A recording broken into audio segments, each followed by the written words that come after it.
ఈ పేమెంట్ బ్యాచ్లతోటి పైసలతోటి రాజకీయం చేయకూడదు దయచేసి. ప్రజలకు సేవ చేసి గెలువుండ్రి. నీ బిడ్డే నీ చెల్లె చెప్పింది కదా నాయనని మంచిగా చూసుకోమని, చూసుకో. పక్క రాష్ట్రం లేదు అయింది కదా జయలలిత గారికి, అట్లా కాకుండా చూసుకో, జాగ్రత్త పడు. రామన్న అని ప్రాధాయపడుతూ చెప్పింది కదా, పైసల పంచాయతీ కాదు, ముందు నాయనని కాపాడుకోరు. నీకు నాయనని కాపాడుకోవడం రాదు, చెల్లెని కాపాడుకోవడం రాదు, మా మీద ఇరుసుకపడ్డమనేది యూట్యూబ్ ఛానల్ పెట్టి పేమెంట్ బ్యాచ్లు పెడితే ఏమవుతుంది కవిత గారు? ఇప్పుడు బీఆర్ఎస్ పార్టీలోంచి, అంటే అప్పుడు ఉన్నటువంటి టీఆర్ఎస్ పార్టీలోకి మీరు బయటికి రావడానికి కూడా ఒక కారణం అని చెప్పారు. అదే కారణంతోనే మీరు వచ్చిండ్రా బయటికి? నేను ఏమంటున్నా, వాళ్ళ కుటుంబ పంచాయతీలో మమ్మల్ని ఎందుకు లాగుతారు? మీ పేరు చెప్పారు కదా అక్కడ. పోనీరు, చెప్పేటోళ్ళు చెప్పుకుంటూనే వాళ్ళకి ఎలా అవసరం వచ్చినప్పుడు ఇది చేసుకుంటారు. మనకెందుకు కవిత పంచాయతీ?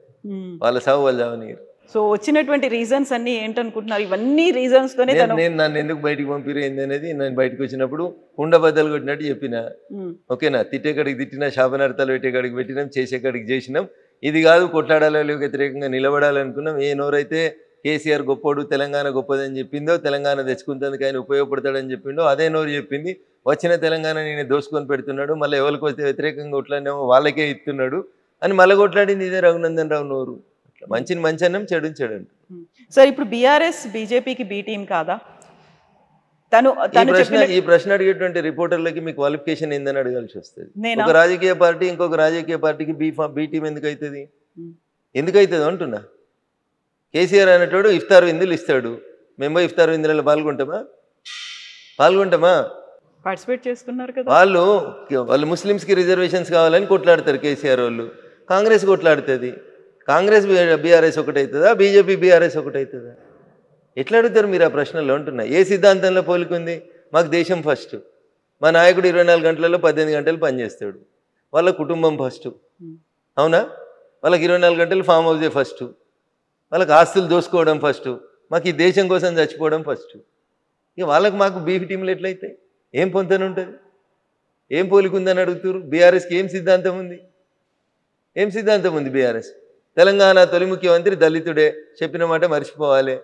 తెలంగాణ ఫస్ట్ క్యాబినెట్లో మహిళలు ఉండరు, ఆకాశంలో సగం ఆడబిడ్డలు ఎట్లు ఇయ్యరు అంటాడు అవసరం వచ్చినప్పుడు. మళ్ళీ ఆయన ఇలా ఆడబిడ్డలు కనబడరు. రెండో క్యాబినెట్లో బీసీలు ఉంచారు. తెలంగాణ జనాభాలో 185% బీసీలు, ఎస్సీలు, ఎస్టీలు. ఇది జూన్ 2014లో కేసీఆర్ గారు నిండు శాసనసభలో చెప్పిన మాట.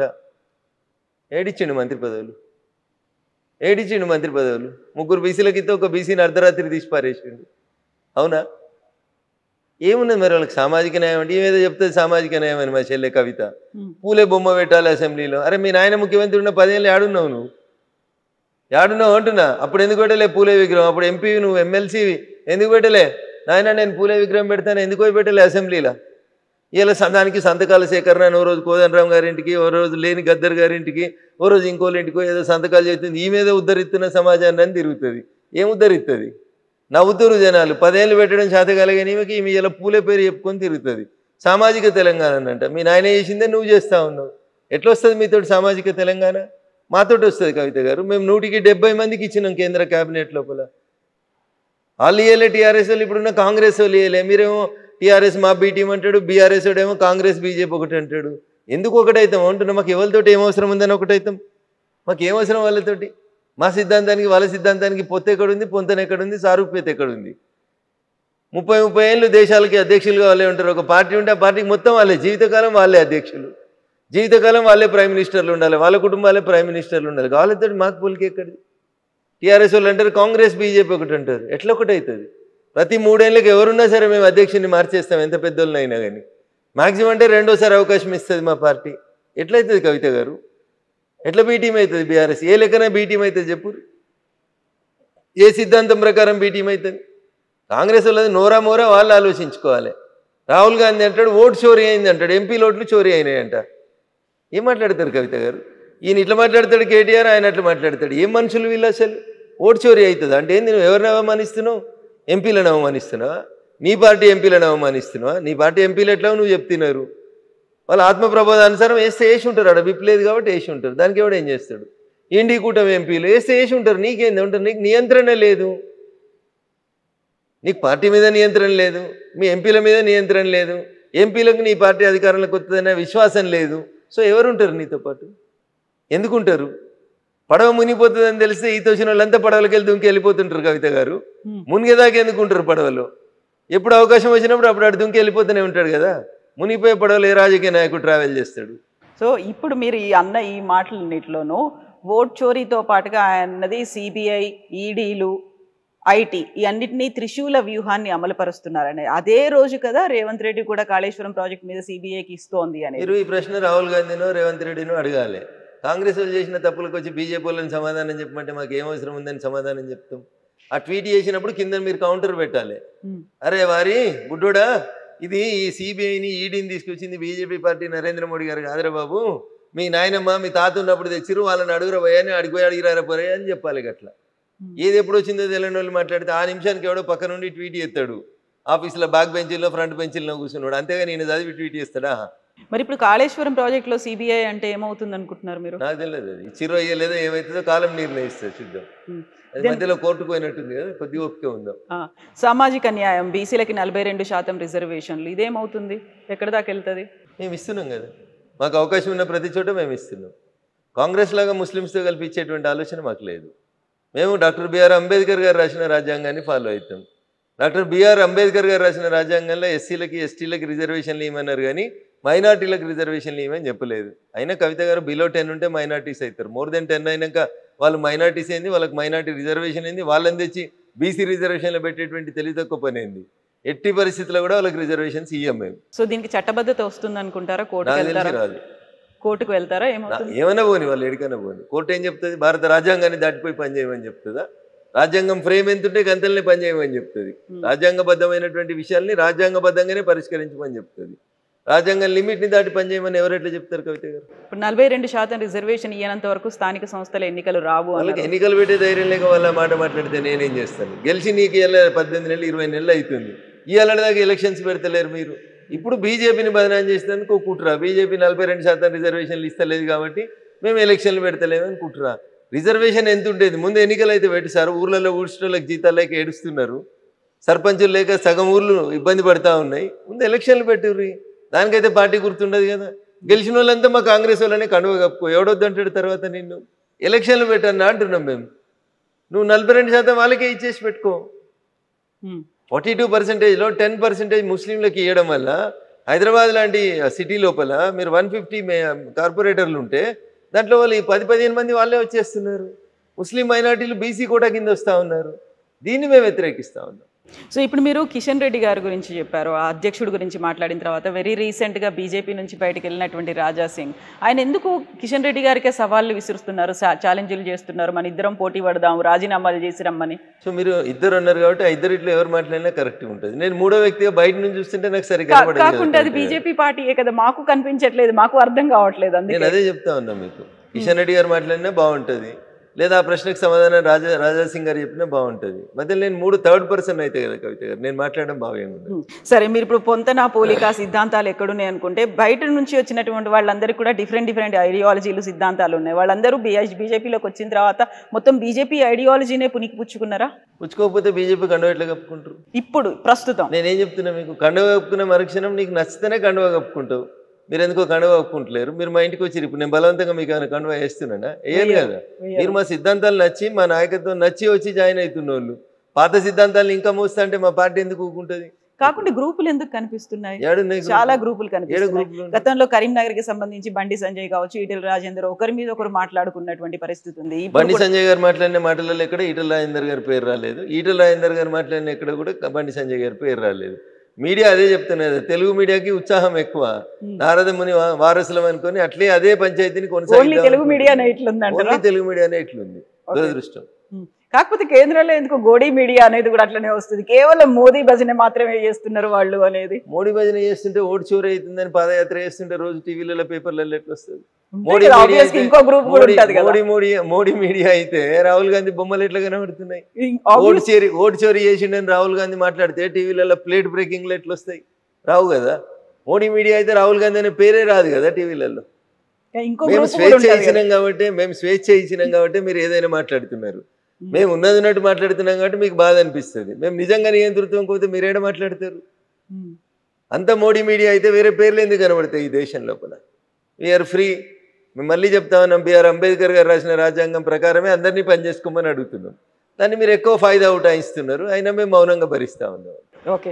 సో ఇప్పుడు తెలంగాణ బీజేపీలో ఏం జరుగుతుంది అంటే ప్రశాంతంగా కొత్త అధ్యక్షుడు రామచంద్రరావు గారి నాయకత్వంలో భారతీయ జనతా పార్టీ కార్యక్రమాలన్నీ బాగా చేసుకుంటూ ముందుకు సాగుతుంది. కాకపోతే రాజా సింగ్ ఇప్పటికి కూడా కిషన్ రెడ్డి కావాలనే తన ప్రెషర్ని అప్లై చేస్తూ ఉన్నారు, చేయాల్సిన పని చేసుకొని. నిన్న ఆయన విసిరిన సవాల్లో కూడా ఎవరి పనులను వాళ్ళని చేసుకొనివ్వండి, అలా అయితేనే ఎంపీలు కూడా వాళ్ళ పనులు చేసుకుంటారు అని. మీ పనులు మీరు చేసుకోవడే ఫెసిలిటీ కావచ్చు, ఆ ఫ్రీ హ్యాండ్ అనేది మీకుందా, ప్రెషర్ ఉందా? ఇప్పుడు మీరు వచ్చి నన్ను ఇంటర్వ్యూ చేస్తా అన్నారు, నేను ఎవరికైనా ఫోన్ చేసి ఇంటర్వ్యూ ఇవ్వాలా వద్దని అడిగినా నా అంతా నేను ఇంటర్వ్యూ ఇస్తున్నాను. అది మీ ఇండివిజువల్ డెసిషన్. అది ఇండివిజువల్ డిసిషన్ ఏముంది, అదే మరి ఫ్రీగా పని చేసుకుంటున్నాం అని చెప్పడానికి చెప్తున్నా. నేను ఇండివిజువల్ డిసిషన్ అని చెప్తలేను. టీవీలోకి ఇంటర్వ్యూ ఇవ్వద్దు రామచంద్రరావు గారు చెప్పలేదు, చెప్తే రాజాసింగ్ గారు ఎట్లా ఇస్తారు ఇంటర్వ్యూలు? ఇయ్యరు కదా. సో ఆయన ఛాలెంజ్లు అయితే విసురుతున్నారు. ఆ తర్వాత గ్రూపులు ఉన్నాయి, సమాధానం గ్రూపులు 100% నాకైతే కనబడతలేవు. మరి మీ అద్దాలు పెట్టుకొని చూస్తే నాకేమైనా కనబడతాయో తెలియదు, నాకు అద్దాలు రాలేదు, ఇంకా నాకు గ్రూపులు కనబడతలేవు. ఓకే, ఈ అద్దాలు గ్రూపుల కోసం కాదులేండి చూడడానికి, కానీ యాక్చువల్గా అంటే ఆ చూపులో ఇక్కడ తేడా ఉంది అని అర్థం. నా చూపులోనే ఉందా? మరి సోషల్ మీడియా, జర్నలిస్ట్ మిత్రులు, సోషల్ మీడియా ఏముంది, అది మీ ఇష్టం ఉన్న మీ చేతిలో సెల్ ఫోన్ ఉంది, మీ నోటికి వచ్చింది రాస్తారు, దానికి ఎవరిని జవాబు చేస్తారు? మీకు జవాబు జరుగుతానని లేదు, నేనేం చేయాలి దానికి? నా ఫోన్ నా ఇష్టం అంటారు మీరు, నేనేం చేస్తాను దానికి? అందుకనే కొత్త చట్టాలు వస్తాయి, వచ్చినాక చూద్దాం. ఎప్పుడు వస్తున్నాయి? ఏం చట్టాలు అవి? సమయం సందర్భాన్ని బట్టి తీసుకొస్తాం. సో నియంత్రించే చట్టాలా, గ్యాగ్ ఆర్డర్స్ లాంటివి వస్తున్నాయి? ఏం చెప్తామని నేను చట్టాలు తీసుకొస్తామని చెప్పినాం, నియంత్రిస్తామని చెప్పలేదు. నేను ఏం చట్టాలు తెస్తారంటే, మీరు నా ఇంట పైసలు ఉన్నాయి, నేను 10 మందికి సరిపోయి భోజనం వండుతాను, ఒకళ్ళే తింటారు, 9 మంది భోజనం రోడ్డు మీద వారేస్తా అంటే ఎస్ అది ఆపాలే అని చెప్తాం. అది నియంత్రించే చట్టం అవుతుందా? నోరున్నది కదా, ఎవరిని పడితే వాళ్ళని రెగ్యులేషన్ అనేది అవుతుంది, రెగ్యులేషన్ తెస్తాం. ఫుడ్ రెగ్యులేటరీ యాక్ట్ తెస్తాం. మీరు హోటల్కి పోతారు, 10 మందికి సరిపోయి టిఫిన్ ఆర్డర్ ఇస్తారు, మీకు నచ్చిన 2 ఇడ్లీలు తిని మిగతా అంతా బయట వారేంటే బయట ఫుడ్ లేకుండా చచ్చిపోతున్న జనం కోసం ఆలోచించమని మేమంటాం. అది మీకు నియంత్రణలాగా కనబడుతుంది. నా డబ్బులు నా ఇష్టం అంటే ఎట్లా ఒప్పుకుంటారు? నీ డబ్బులు కాదు, ఈ దేశంలో నువ్వు పనిచేస్తే నీకు వచ్చిన వేతనం అది. ఈ దేశంలో మిగతా ఎట్లున్నారో కూడా చూడాల్సిన సామాజిక బాధ్యత ఉంటుంది మీ మీద. దాన్ని విస్మరించి నా ఇష్టం ఉన్నట్టు నేను ఉంటా అంటే ఉండనియేది. ఈ దేశంలో కొన్ని సంస్కృతులు, పద్ధతులు, సాంప్రదాయాలు, విలువలు, చట్టాలు, రాజ్యాంగం ఉంది. ఇది ఎటు పడితే అటు ఎవరు పడితే వాళ్ళు ఏది పడితే చేస్తామంటే నియంత్రించేందుకు బరాబరి చట్టాలు వస్తాయి. మీరు ఏమనుకుంటే మాకేమవుతుంది? జనానికి ఉపయోగపడే చట్టాలు తీసుకొస్తాం. ఎస్, ఈ నియంత్రణకి నాకు ఈ మధ్య జరిగిన ధర్మస్థల ఇన్సిడెంట్స్కి సంబంధించి అక్కడున్నటువంటి మఠాధిపతులు, సన్యాసులు అందరూ వెళ్ళి అమిత్ షాని కలిసిన తర్వాత ఆయన ఒక మాట అన్నారు అని, నియంత్రించడానికి ఒక చట్టం అనేది తీసుకొస్తాం. ఎందుకంటే రిలీజియన్ సిస్టమ్కి సంబంధించి హిందూ మఠాల మీదనో, హిందూ దేవాలయాల ప్రార్థనాలయాల మీదనే అటాక్ అవుతుంది కాబట్టి దానికి సంబంధించినటువంటి ఒక చట్టం తీసుకురావాల్సినటువంటి అవసరం ఉంది. ఆ దిశగా మేము ఆలోచిస్తున్నామని. అది కూడా రాబోతుందా? ఇప్పుడు సికింద్రాబాద్లో మీరు ఒక హనుమంతుని దేవాలయం ధ్వంసం అయింది. ఏం చెప్పారు పోలీసు వాళ్ళు? ఓ మతిస్థిమితం లేని కర్ణాటకకు చెందిన వ్యక్తి చేసిండు అని చెప్పారు. తర్వాత నా పార్లమెంట్లో వచ్చి సదాశివపేటలో ఒక హనుమంతుని గుడి ధ్వంసం అయింది. అదేదో మతిస్థిమితం లేనోడు పోయింది చేసిండ్రు అన్నారు. రీసెంట్గా ఒక 1 మంత్ బ్యాక్ నేషనల్ హైవే మీద రుద్రారం అనే విలేజ్లో హనుమంతుని విగ్రహం ధ్వంసం అయింది. వీళ్ళంతా పక్క రాష్ట్రాలకు వెళ్ళి వచ్చి మతిస్థిమితం లేని వాళ్ళు వచ్చి 100 కిలోమీటర్లు ట్రావెల్ చేసి వస్తుంటే వాడికి మధ్యలో మసీదు కనబడతలేదా? రోడ్డు మీదనే ఉంటాయి కదా మసీదులు. వాడికి దారిలో ఎక్కడ చర్చి కనబడతలేదా? 200 కిలోమీటర్లతో ఒక హనుమంతుని కూడా కనబడుతుందా? అంటే దేవాలయాల మీద దాడులు జరుగుతుంటే మౌనంగా చూసుకుంటూ ఉండాలి. మేము 100% ఉన్న హిందువులు మౌనంగా ఉండాలి. 10% లేని వాళ్ళు వచ్చి రోడ్ల మీద మా మసీదుని ముట్టొద్దు, మేము రోడ్డు మధ్యలో కడతామంటే సపరేట్ కూకోవాలన్నా? సుప్రీంకోర్టు చెప్పింది కదా, ఏ ప్రార్థనా మందిరం ఉన్నా తీసేయమన్నది. తీసేస్తాం, తప్పకుండా తీసేస్తాం, నిలబడి తీసేస్తాం, నిల్చోబెట్టి తీసేస్తాం సందర్భం వచ్చినప్పుడు. నువ్వు దాన్ని నియంత్రిస్తున్నట్టువా తల్లి, ఇంకేమంటావు నీ ఇష్టం. చట్టం ముందు అందరూ సమానం అనేది మేము చెప్పదలుచుకున్నాం, చెప్తాం, అదే మాట చెప్తాం. సో ఇక్కడ నుంచి సీఎం కేంద్రానికి 53 సార్లు వెళ్ళాడు. కాకపోతే కేంద్ర ప్రభుత్వం తరఫున రావాల్సినటువంటి హామీలు కావచ్చు, విభజనకు సంబంధించినటువంటి ఇప్పటికీ అమలు జరగలేదు అనే దాంతో పాటుగా బడ్జెట్ కేటాయింపులు అనేవి. కవిత గారు, నేను అందుకని తెలుగు మీడియాకు పైత్యం అని చెప్పిన. 53 సార్లు పోయినప్పుడు ఎన్నిసార్లు మోడీ గారిని కలిసిరు, ఎన్నిసార్లు కేంద్ర మంత్రులను కలిసిరు? మీ దగ్గర లిస్ట్ ఉందా? లేదు. పేపర్ కటింగ్లు ఉన్నాయా? తీసుకురారు. ఒక 15 రోజుల తర్వాత మళ్ళీ కలుద్దాం కవిత గారు. నేను ఓపెన్గా ఛాలెంజ్ చేస్తున్నా. 53 సార్లు వచ్చిండు కదా ఆయన. కాంగ్రెస్ పార్టీ పెద్దలను కలవడానికి ఎన్నిసార్లు వచ్చిండు ఢిల్లీకి? భారతీయ జనతా పార్టీ నాయకత్వంలోని ఎన్డీఏ ప్రభుత్వ పెద్దలను కలవడానికి ఎన్నిసార్లు వచ్చిండు? కాంగ్రెస్ వాళ్ళు ఎన్నిసార్లు అపాయింట్మెంట్ ఇచ్చారు? ప్రభుత్వ పెద్దలు ఎన్నిసార్లు అపాయింట్మెంట్ ఇచ్చారు? తీరు మీ 53 అపాయింట్మెంట్లు డేట్లు దిగిరు. నేను ఇంట్లో లేను, ఇంట్లో ఉంటే నా దగ్గర ఫైల్ ఉంది. ఏ రోజు వచ్చిండు, ఏ రోజు ఎంతమందిని కలిసిండు అనేది నేను ఇస్తాను మీకు లిస్టు. వచ్చిన ప్రతిసారి మేము ఇచ్చినాం. ఆఖరికి నీకు రాహుల్ గాంధీ నీకు ఇవ్వలేదు టైం, మేము ఇచ్చినాం. మా ప్రధానమంత్రి గారు ఇచ్చిర్రు, ఈ దేశ ప్రధానమంత్రి గారు ఇచ్చిర్రు. ఎట్లా కవిత గారికి ఇట్లా అంటే బురద తలితే ఎట్లా? పైత్యం అనే పదం ఎందుకు అంటే గిందుకనే 53 సార్లలో నువ్వు 10-15 సార్లు నీ పార్టీ పని కోసమే పోయినావు. దానికి కూడా కేంద్రానికి పోయినా అని చెప్తావు. ఫండ్స్ ఇచ్చే విధానం, అరే మీ యూపీఏ ప్రభుత్వం అధికారంలో ఉన్నప్పుడు రేవంత్ రెడ్డి గారు కాంగ్రెస్ పెద్దలారా యూపీఏ 1 యూపీఏ 2 హయాంలో మీరు 32% ఫండ్స్ని డివల్యూషన్ ఆఫ్ ఫండ్స్ అని ఒక చట్టం ఉంటుంది. దాని ప్రకారం డెవల్యూషన్ ఆఫ్ ఫండ్స్ ప్రకారం కేంద్రానికి ఎన్ని రావాలి, రాష్ట్రాలకు ఎన్ని రావాలి అని ఫండ్స్ పంచుతారు. 32% పంచేటోళ్ళు మీరు. ఆక్స్ఫర్డ్లో చదువుకొని ప్రపంచంలో గొప్ప ఆర్థికవేత్త అన్న మన్మోహన్ సింగ్ గారు ఈ దేశాన్ని పాలించిన 10 ఏళ్లలో కేంద్రం నుంచి రాష్ట్రాలకు వచ్చిన నిధులు 32% అయితే భారత ప్రభుత్వం నరేంద్ర మోడీ గారు ప్రధానమంత్రి అయిన మే 2014 నుంచి ఇప్పటిదాకా మేము ఇస్తున్న నిధులు ఎవరు అడగకముందు మేము పెంచింది 42%కి పెంచినాం. కవిత గారు మీకు ఎందుకు కనబడతలేవు? అందుకనే మళ్ళీసారి ఎల్వి ప్రసాద్ పోయి కళ్ళు మళ్ళీ మంచి చెక్ చేసుకోరని చెప్తున్నాం. మీరు 53 సార్లు వచ్చింది మా కోసం కాదు, డివల్యూషన్ ఆఫ్ ఫండ్స్ రాసింది మేం కాదు, భారత రాజ్యాంగంలో ఫండ్స్ పంపిణీ ఎట్లా జరగాలని చెప్తే గట్లే చేస్తూ ఉన్నాం. గతంలో ఉన్నటువంటి కాంగ్రెస్ ప్రభుత్వం వచ్చే కంటే ముందు అంటే నరేంద్ర మోడీ గారు అధికారంలోకి వచ్చే కంటే ముందు 32% రాష్ట్రాలకు నిధులు ఇస్తే మేము అధికారంలోకి వచ్చినాక 42% నిధులు ఇస్తామని చెప్తున్నాం ఇస్తున్నాం. ఎందుకు? 10 ఏళ్ళు ముఖ్యమంత్రిగా చేసిరు కాబట్టి మోడీ గారికి ముఖ్యమంత్రుల కష్టాలు తెలుసు కాబట్టి రాష్ట్రాలకు ఇచ్చే డబ్బుల్ని పెంచిండు కదా. మీరు ఏ ఊరికైనా పోయి ఈ రాష్ట్రం కాదు ఏ రాష్ట్రానికైనా పోయి చూడు, ఆ రాష్ట్రంలో రోడ్లు ఎవరైనా ఎత్తురు అంటే ఒక్కటే ఒక నేషనల్ హైవే డిపార్ట్మెంట్ వేస్తుంది, భారత ప్రభుత్వం వేస్తుంది. రైల్వే 4 లక్షల కోట్ల రూపాయలు ఖర్చు పెట్టి రైల్వేలు ఎక్స్పాన్షన్ అవుతున్నాయి, బ్రాడ్ గేజ్లు అవుతున్నాయి, ఆర్ఓబీలు ఆర్యూబీలు metre గేజీలు broad గేజ్లు అవుడు, Vande Bharat ఎక్స్ప్రెస్లు. Secunderabad railway station పోయి చూడు కవితమ్మ, శంషాబాద్ ఎయిర్పోర్ట్ తోటి పోటీ పడేటట్టు ఉంది. అది గవి కనబడాయి మనకి. కేంద్రం పైసలు ఇస్తలేదు. ఎవరు మరి ఎవరు ఇస్తుర్రు? చెర్లపల్లికి పోయి చూడు 1000 కోట్లు పెట్టి కట్టినాం రైల్వే టెర్మినల్, ఎట్లుందో చూడురు ఒకసారి. దేశంలో ఎప్పుడో స్వతంత్రం కంటే ముందు కట్టిన రైల్వే స్టేషన్లు. తెలంగాణలో 42 రైల్వే స్టేషన్ల రూపురేఖలు ఎట్లా మారినాయో చూడురు. ఇప్పుడు రైల్వే స్టేషన్లలో ఎస్కలేటర్లు వచ్చినాయి కవిత గారు. మీరు ఎప్పుడైనా రైలు ఎక్కితే తెలుస్తుంది. పోయి సికింద్రాబాద్ రైల్వే స్టేషన్ చూడుర్రి, చెర్లపల్లి రైల్వే స్టేషన్ చూడుర్రి. అరే నిన్ననో మొన్ననో పేపర్లో రాసుకుంటున్నాడు రేవంత్ రెడ్డి, ఫ్యూచర్ సిటీకి వెళ్ళి అమరావతి దాకా రోడ్ ఎత్తాడట 12 లైన్లు. పైసలు ఎవరు ఇస్తున్నారు కవిత గారు? మేమే ఇస్తున్నాం. కోమటిరెడ్డి వెంకటరెడ్డి గారు చెప్తారు హైదరాబాద్ టు విజయవాడ మేము 8 లైన్ల రోడ్ చేస్తున్నాం. పైసలు ఎవరు ఇస్తారు? గ్రీన్ఫీల్డ్ ఎక్స్ప్రెస్ హైవే భారత ప్రభుత్వం నరేంద్ర మోడీ గారు ఇస్తారు. సూర్యాపేటకి వెళ్ళి ఖమ్మం పోవాలంటే ఇంతకుముందు 3 గంటలు పడుతుండే కవిత గారు, ఇప్పుడు గంట కూడా పట్టది. ఎవరు ఇచ్చిరు నేషనల్ హైవే? భారత ప్రభుత్వం నరేంద్ర మోడీ గారి నాయకత్వంలో ఇచ్చింది.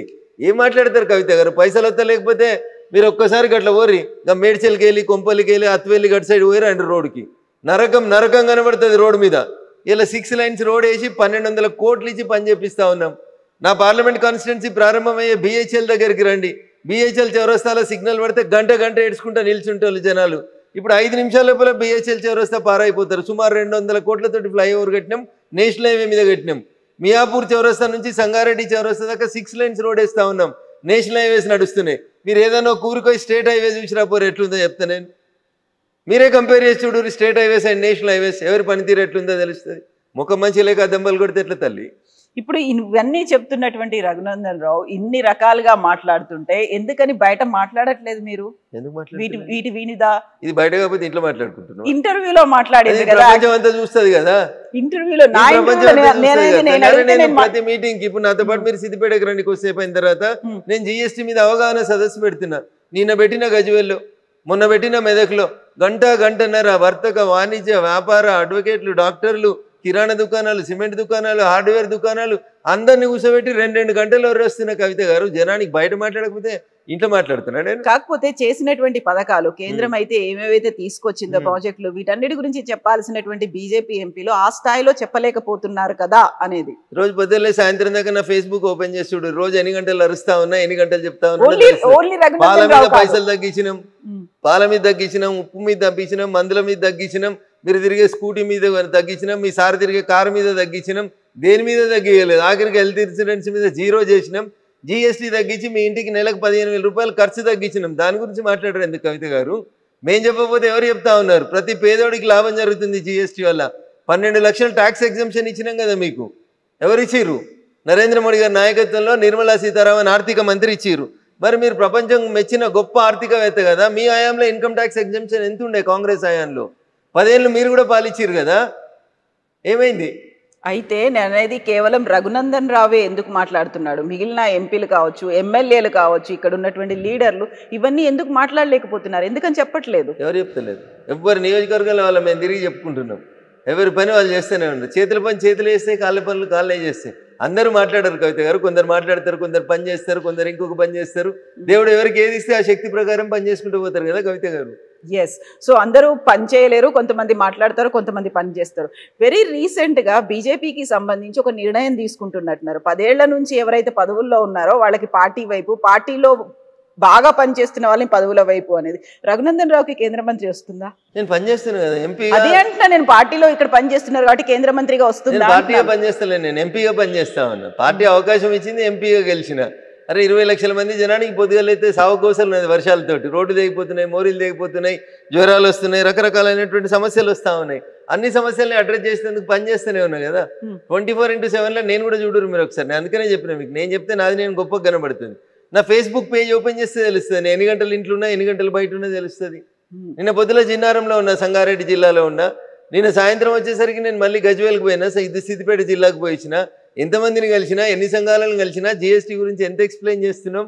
సేవా పక్వాడా నరేంద్ర మోడీ గారు 75వ జన్మదినాన్ని పురస్కరించుకొని ఏమేం చేయాలి, 17 సెప్టెంబర్ నుంచి అక్టోబర్ 2 దాకా కంఠశోష పెట్టుకొని చెప్తా ఉన్నారు మా ఎంపీలు. కాలుకు బల్పం కట్టకుండా తిరుగుతున్నారు మా ఎమ్మెల్యేలంతా కాన్స్టిట్యున్సీలలో. అందుకే అంటున్నా నేను, మంత్రి పదవి వస్తుందా అని అడుగుతున్నాను. ఏం మంత్రి పదవి? నాకు మంత్రి పదవి వస్తుంది కేంద్రంలో అని అడుగుతున్నాను. కేంద్రంలో ఇప్పుడు ఎక్స్పాన్షన్ లేదు కదా తల్లి. తొందరలో మొన్న తీసుకున్నటువంటి ఒక నిర్ణయం ఇంటర్నల్ గా జరిగింది. నేను మొదటిసారి గెలిచినటువంటి ఎంపీని కవిత గారు. నాకంటే చాలా మంది సీనియర్లు ఉన్నారు, 3 సార్లు గెలిచిన వాళ్ళు, 4 సార్లు గెలిచిన వాళ్ళు. ఎఫిషియన్సీ ఎవరి దగ్గర అవుతుందో, ఎవరైతే క్రమశిక్షణ కలిగినటువంటి కార్యకర్తగా పార్టీ ఏం పని చేయమంటే ఆ పని చేస్తాను. పార్టీ పిలిచి అది ఏం చేయమంటుందో ఆ పనికి నేను కట్టుబడి ఉంటాను. రేపు పిలిచి మంత్రి పదవి ఇస్తే ఇంకా వేగంగా పనిచేస్తాం, ఇంకో పదవి ఇస్తే ఇంకా పని చేస్తాం. లేదు ఇప్పుడు ఉన్నదానికి న్యాయం చేయమంటే చేస్తాం, న్యాయమే చేస్తాం. సో డిమాండ్లు ఏమి ఉండవా రఘునందన్ రావు? ఏమీ ఉండవు, సైలెంట్ గా వర్క్ చేసుకుంటూ పని చేసుకుంటూ పోతుంటే వద్దంటే వస్తాయి కవిత గారు. పని చేయని వాళ్ళకి రావు ఏం కానీ. నేను పనిని నమ్ముకుని పని చేసుకుంటూ పోతూ ఉంటాను. శివుడు ఆజ్ఞ లేకపోతే చీమ గారు అది నన్ను వస్తున్న దేవుడు ఏదో రాసి పంపించి ఉంటాడు, దాని ప్రకారం నడుస్తూనే ఉంటుంది journey. Either you can change my life or I can change your life. Exactly. So ఇప్పుడు జిహెచ్ఎంసీ ఎలక్షన్స్ కి సంబంధించి అవుతాయి అంటారా? ఎప్పుడుండే ఛాన్సెస్ ఉంటాయి? జూబ్లీ హిల్సే కాలేదు, జిహెచ్ఎంసీ దాకా ఎందుకు పోతారు కవిత గారు? పొద్దుగా లేచి ఛాయ్ తాగురు, అప్పుడే బిర్యానీ ఎట్లా తింటారు? బిర్యానీ సాయంత్రం దాకా ఎప్పుడైనా తినవచ్చు, ముందు ఛాయ్ తాగురు. జూబ్లీ హిల్స్ కానీ జూబ్లీ హిల్స్ అయినాక జిహెచ్ఎంసీ పెట్టాలన్నా వద్దా? ఇప్పుడు సర్పంచ్ పెట్టిండు కదా, ఎంపీటీసీ పెట్టిండు కదా, మున్సిపాలిటీ పెట్టిండు కదా, అట్లా జిహెచ్ఎంసీ పెట్టడా చూద్దాం. జూబ్లీ హిల్స్ ది ఎట్లా ఉండబోతుంది ఏమనుకుంటున్నారు మీరు? 100% భారతీయ జనతా పార్టీ అభ్యర్థి గెలుస్తాడు. ఎవరుంటారు? పార్టీ ఎవరిని నిర్ణయిస్తే వాళ్ళు ఉంటారు. ఓకే, దెన్ వాట్ అబౌట్ ఆ 10 గారు కూడా దరఖాస్తు చేసుకోవచ్చు. ఇంకా జాయిన్ అవ్వలేదు, అవ్వకుండా జాయిన్ పెట్టుకోవచ్చు దరఖాస్తు. ఓకే, జిఎస్టీ మీద అంత గొప్పగా మాకు సాయం చేసింది కాబట్టి నేను ఒక పేదింటి ఆడబిడ్డని నేను పోటీ చేస్తాను, మీరు వచ్చి కూడా పెట్టుకుంటే పరిశీలిస్తాం, అట్లా ఎవరైనా రావచ్చు. ఓకే, సో ఇప్పుడు 10 మంది ఫిరాయింపు ఎమ్మెల్యేలకు సంబంధించి ఏమవుతుందని అనుకుంటున్నారు వాళ్ళు? ఇంకా బీఆర్ ఏం కాదు, ఏమైతే ఏం జరగదా? అది ఏమైతే తల్లి, సుప్రీంకోర్టు చెప్పింది స్పీకర్ ని నిర్ణయం తీసుకోమన్నది. 3 నెలల్లో నిర్ణయం తీసుకోండి, చర్యలు తీసుకోండి అంది. 3 నెలల్లో తీసుకోండి అని చెప్పలేదు, తీసుకుంటారని ఆశిస్తున్నాం అన్నది. చేస్తావా చేస్తావా అనలేదు సుప్రీంకోర్టు, చేస్తారని ఆశిస్తున్నా అన్నది. ఆశించడాన్ని ఇప్పుడు వాళ్ళు ఒక ఆదేశం ఇచ్చిర్రు, ఈయన పాటిస్తాడు, 3 నెలల్లో వింటాడు. ఒక్క ఎమ్మెల్యే కూడా పార్టీ మారలేదనే రాసిచ్చిర్రు, దాని మీద నిర్ణయం ఇస్తాడు, అయిపోయి అంతే. వాళ్ళు ఆదేశించారు, ఈయన చించుతాడు, అంతే. ఏముంటుంది తల్లి అందులో? ఇంకంతకు మించి ఏం జరగదు. నాకున్న పరిజ్ఞానం మేరకు అంతకంటే ఎక్కువ ఏమవుతుంది కవిత గారు? సరే, ఇప్పుడు మా ధర్మస్థల ఇప్పుడు వాళ్ళు ఇష్యూస్ చెప్పినారు కదా, ఎమ్మెల్యేస్ అంతా రాసిన రాతపూర్వకమైన సమాధానంలో మేము పార్టీ మారలేదు, మేము ముఖ్యమంత్రి గారిని పనుల కోసం అని పోయి కలిస్తే ఆయన జాతీయ జెండా ఉన్నటువంటి 3 రంగులు కప్పిండు, అది కాంగ్రెస్ కండువ కాదు, అలా చేయి గుర్తు లేదు అన్నాడు, అయిపోయాయి. దే రెండుసా పంచాయతీ, ఇంకేం పడైంది? సో ఆన్సర్ బానే ఉందా? సఫిషియంట్ గానే ఉంది అంటే తెలుగు కల వకీళ్ళు రాసిచ్చారు దానికి సమాధానం. గట్లా ఉండాలి కదా తెలుగు కల వకీళ్ళు కూడా, అంటేనే తెలుగు కలవాడు కదా, క్లయింట్ కాపాడుకునేటోడు వకీలు కదా, కలిసి వచ్చేట్టుగా ఉన్నది వాళ్ళకి. అంటే అడ్వాంటేజ్ ఏంటంటే అక్కడ పార్టీ కండువా జాతీయ జెండా ఉన్న కండువా రెండు దాదాపు ఒకే రకంగా ఉంటాయి కాబట్టి అది వాళ్ళు డిఫెన్స్ తీసుకోవడానికి కలిసి వచ్చినట్టు కనబడ్డది. ఇప్పుడు అలా బండ్ల కృష్ణమోహన్ రెడ్డి గారు అని ఒక ఎమ్మెల్యే ఉన్నారు, గద్వాల ఎమ్మెల్యే గారు, మీకు గుర్తుండాలి. ఆయన ఒకసారి ఒక పోలీస్ స్టేషన్లో పోయి కంప్లైంట్ పెట్టిండు, గుర్తుందా కవిత గారు? ఏమని పెట్టిండు? కాంగ్రెస్ వాళ్ళు వాళ్ళ ఫ్లెక్సీలో నా బొమ్మ పెడుతుర్రని ఆయన ఎఫ్ఐఆర్ చేయించిండు. అంటే దాని అర్థం ఏంది కవిత గారు? ఏం చెప్పు, నాకు తెలియక అడుగుతున్నా. కాంగ్రెస్ వాళ్ళ ఫ్లెక్సీలో ఈయన ఉన్నాడు అంటే కాంగ్రెస్ వాళ్ళు వాళ్ళ ఫ్లెక్సీలలో నా బొమ్మ పెట్టుకున్నారు, తప్పుగా నా బొమ్మను పెట్టి ప్రచారం చేస్తున్నారని ఎమ్మెల్యే పోయి పోలీస్ స్టేషన్లో కంప్లైంట్ రిజిస్టర్ చేయించి వచ్చిండు. ఆయన కాంగ్రెస్ లో ఉంటే కేసు ఎందుకు రిజిస్టర్ చేపిస్తాడు? సో అంటే ఆయన బీఆర్ఎస్ అని మీరు అంటున్నారు. నేను అంటలేను తల్లి, ఆయన చెప్పింది చెప్తా ఉన్నా, నాకేం అవసరం, నేను ఆయన వకీల్ కాదు, నాకు సంబంధం లేదు. సో ఇప్పుడు మనం ధర్మస్థల గురించి మాట్లాడుకుంటే, ధర్మస్థలలో ఏం జరిగిందని అనుకుంటున్నారు? ఎందుకని అంత మాస్ బరియల్ అనేది దేశవ్యాప్తంగా ఒక నెగటివ్ ప్రోపగండా అయింది? మన పక్కన ఉన్నటువంటి పొరుగు దేశాలను మీరు గమనిస్తూ ఉన్నారు. లెఫ్ట్ వింగ్కి సంబంధించినటువంటి మేధావులన్నీ కలిసి దేశాలను అస్థిరం చేసి, చిన్న భిన్నం చేసి, పార్లమెంట్లను తగలబెట్టించి, ప్రైమ్ మినిస్టర్లు ఇళ్ళని తగలబెట్టించి, అంత నానా న్యూసెన్స్ ఎవరు చేస్తూ ఉన్నారంటే ఈ విచ్చలవిడితనానికి అలవాటు పడ్డటువంటి లెఫ్ట్ వింగ్కి అనుబంధంగా పనిచేసేటువంటి వ్యక్తులు, ద సోకాల్డ్ మేధావులు. ఎవడో పైసలు ఇస్తే వీడు ఆ మేత తిని ఏమంటారు, ఆవు గడ్డి తిని పెండబెట్టినట్టు చేసేటువంటి మూర్ఖులు వీళ్ళంతా.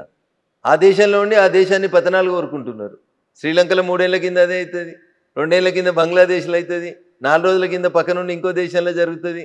ఎందుకు జరుగుతున్నాయి ఇవన్నీ? ఎందుకు జరుగుతున్నాయి? ఎవరి వల్ల జరుగుతున్నాయి? ప్రజాస్వామ్యంలో ఒక పద్ధతి ఉంటుంది. ఎలక్షన్లకి, ఓటుకి, మీకు నచ్చని నాయకుడు ఉంటే ఎలక్షన్లో దించడానికి ఒక అవకాశం ఉంటుంది. ఏంది పంచాయతీలన్నీ? ఎందుకు జరుగుతున్నాయి ఇవన్నీ ఒకసారి ఆలోచించరు మీరు. దయచేసి ఆలోచిస్తే ప్రజలకు అర్థమవుతుంది.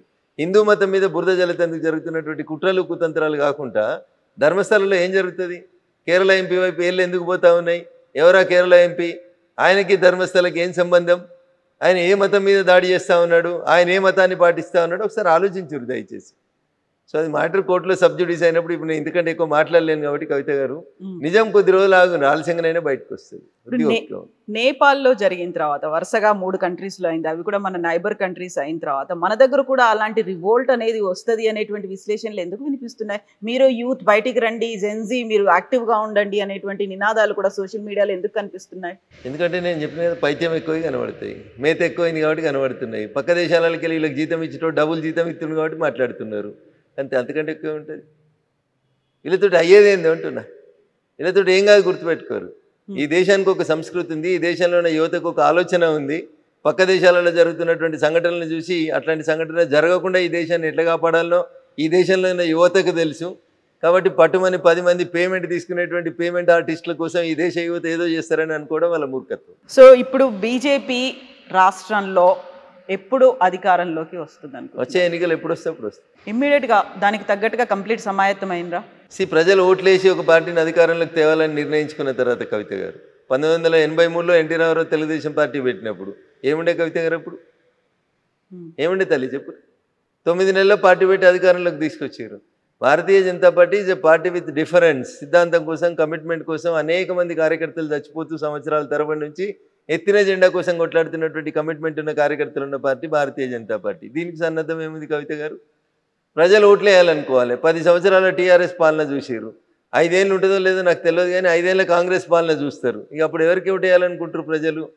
ఇద్దరిని చూసిన తర్వాత క్వైట్ న్యాచురల్గా థర్డ్ ఆప్షన్ మేమే కనబడతాం, మాకే ఓట్లు వేస్తారు.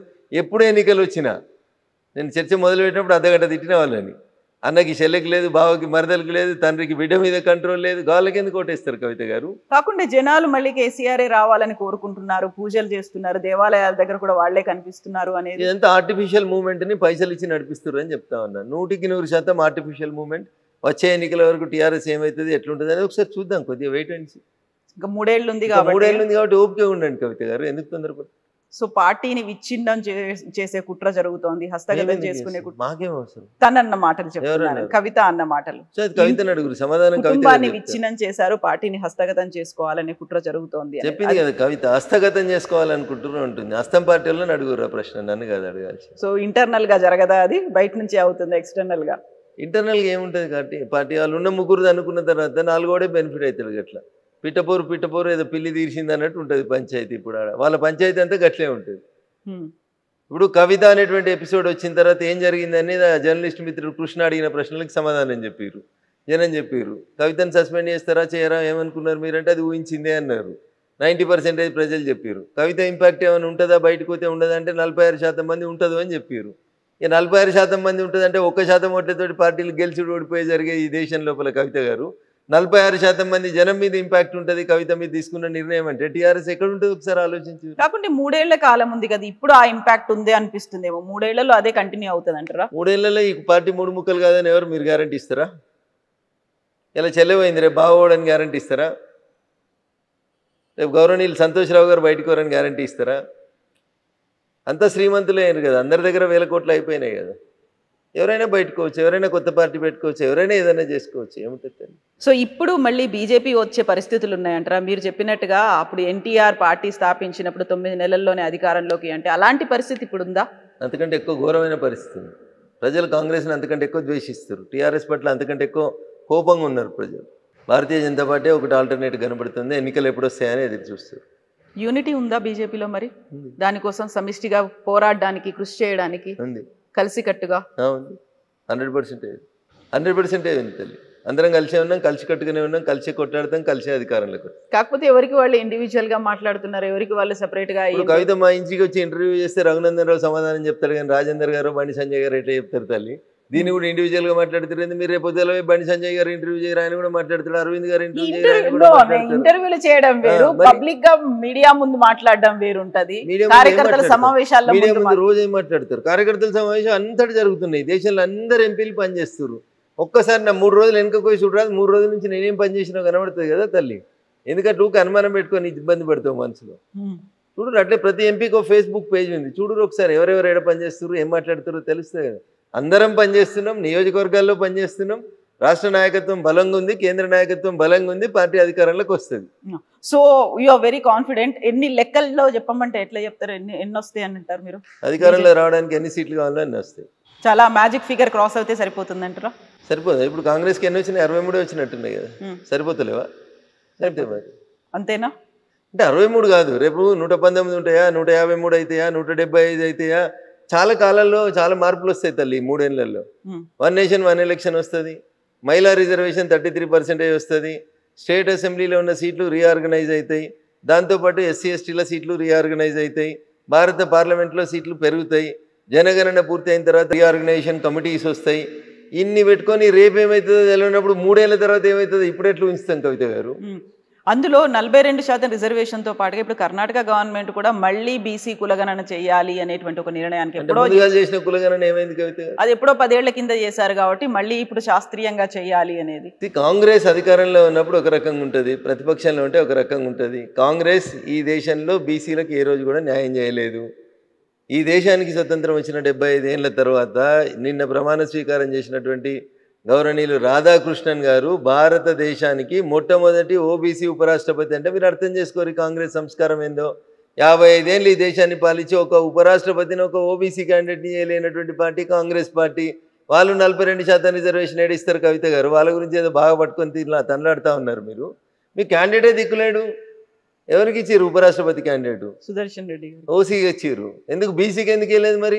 రేవంత్ రెడ్డి పొద్దులు అయితే బీసీ ఢిల్లీ దాకా వచ్చి ధర్నా చేసినావు కదా, నీకు మోకా వచ్చింది కదా, నువ్వు ఎందుకు అమలు చేయలేదు? 42% కాదు, ఒక సీటు ఓబీసీ ఈ దేశంలో ఇయ్యాలటి దాకా ఎవరు చేయలేదు.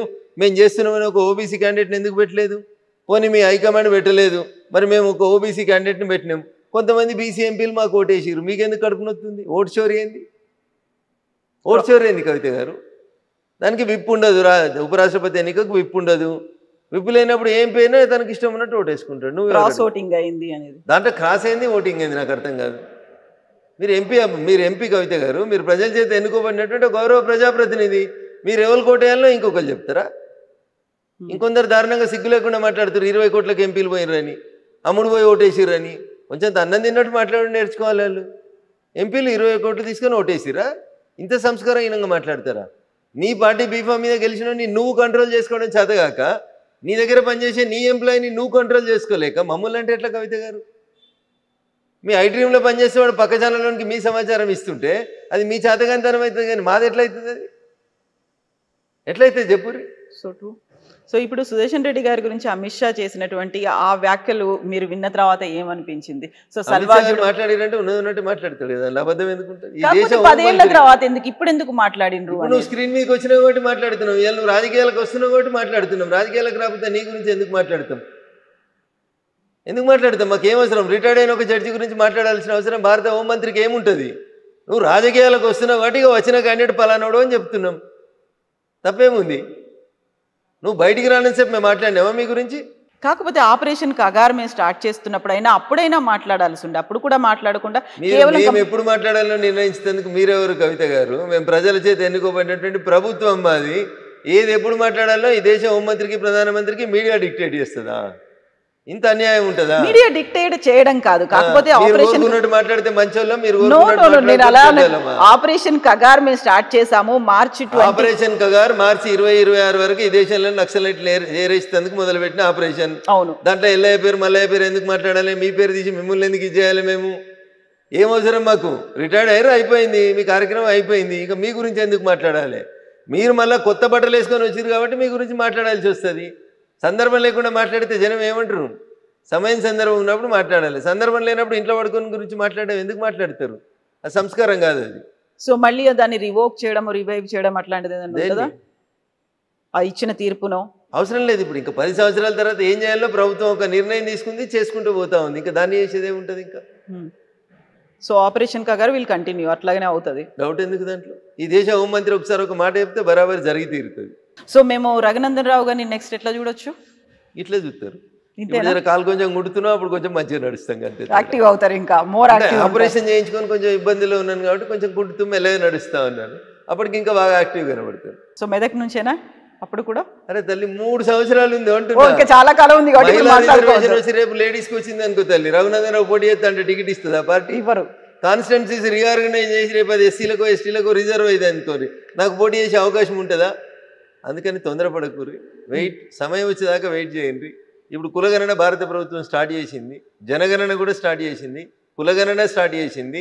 ఇవన్నీ అయిపోయినాక 2017లో రీఆర్గనైజేషన్ కమిటీ వస్తుంది.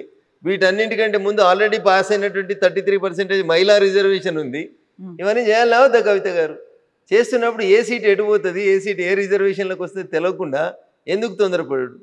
నేను అనేది అది అంతే. అంతేగాని మిమ్మల్ని ఏదో డిస్కరేజ్ చేయాలనో ఇంకోటి చేయాలనో. నేనేం డిస్కరేజ్ అవ్వట్లేదు, కాకపోతే you are very confident and మన దగ్గర తెలంగాణలో కూడా రాబోతుంది. 100% మాదే అధికారం. అండ్ 4th టైం కూడా మోదీ వస్తారా? మళ్ళీ 100% వస్తారు. మోదీయే ఉంటారా? ఉంటారు. అప్పుడు కూడా ప్రజలు కోరుకున్న తర్వాత ఆయన ఉండకపోతే మీరు ఉంటారా? నేను ఉంటానా? ప్రజలు ఆయన్ని కోరుకుంటున్నప్పుడు ఆయనే ఉంటాడు ఈ దేశ ప్రధానిగా. సో 4th టైం కూడా అక్కడ ఎన్డీఏ వస్తుంది, బీజేపీ వస్తుంది, ఎన్డీఏ కూడా వస్తుంది.